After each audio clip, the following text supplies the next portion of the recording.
Coronation Street favourite Peter Barlow caused outrage amongst viewers during the latest episode of the ITV soap as they were confused by the beloved character using a vaping device indoors. Peter, played by Chris Gascoigne, has made several appearances on Coronation Street over the past few weeks as the character seems to have recovered from having a liver transplant last year following a relapse into alcoholism. During his time on the ITV soap, the beloved Weatherfield resident has often been seen enjoying a crafty cigarette here and there.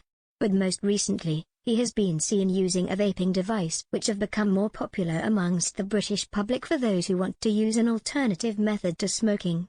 However, his use of a vape in Wednesday night's episode of the show left viewers scratching their heads.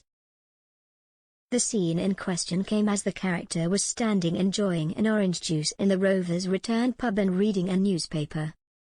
Sally Metcalfe, Sally Dinover, walked in after a busy shopping trip and wanted to know where her husband Tim Metcalfe, Joe Duttine, was. After figuring out her spouse was lying to her, the iconic character needed answers and she wasn't going to get them from Peter. However, it wasn't the topic of the conversation which distracted viewers as they noticed the alcoholic was vaping indoors. Taking to social media, they commented on this moment and questioned whether it is legal after smoking with a cigarette was made illegal in public establishments in 2006. One viewer named June wrote on Facebook, "Why was he vaping indoors and when in hospital scenes do they not put masks on?" Sheila added, "I was shocked to see Peter vaping.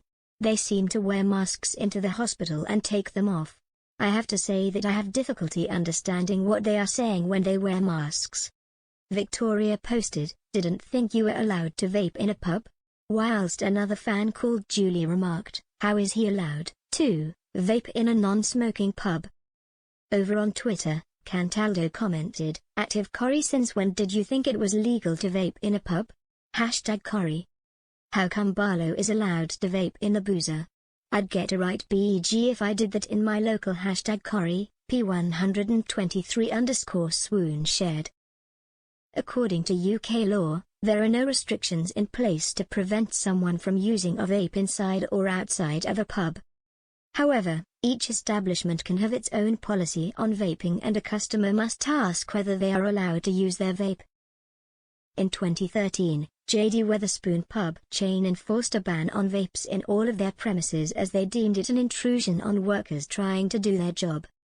Although second-hand vaping has not shown any harmful effects, some people still find it uncommon to be within the vicinity of the vape fumes. Therefore, more often than not, many people are asked to go outside into the pub smoking area if they want to use their vape. In real life, the actor who plays Peter, Chris, pledged in 2014 he wanted to give up smoking and use alternative means to curb his habit. Whilst starring in a pantomime of Jack and the Beanstalk at the Birmingham Hippodrome as the villain Flesh Creep in 2014, he spoke about his character smoking. The soap star said, "I'm going to try to stop smoking as soon as panto rehearsals start. I'm going to buy one of those electronic cigarettes to help me. It will help that I'm not playing Peter, Barlow, who smokes, although I don't smoke as much as people think on screen." He's usually holding a cigarette or tapping it on the packet, the actor remarked. "They gave us these herbal cigarettes which smell horrible, it's like ingesting a bonfire," he told the Birmingham Mail. Peter is going to be fundamental to the drama unraveling on the cobbles over the next few months as his son, Simon Barlow, Alex Payne, has to face his past. After finally getting over the ordeal drug lord Harvey Gaskell, Will Mellor, put him through, the youngster comes face to face with his former friend, Jacob Hayes, Jack Ryan. The latter was the person who groomed Simon to start dealing drugs and made his life a misery, whilst Peter was battling his demons. Now in a better state of mind, Peter will be looking to support his son, rather than continue to be an absent father.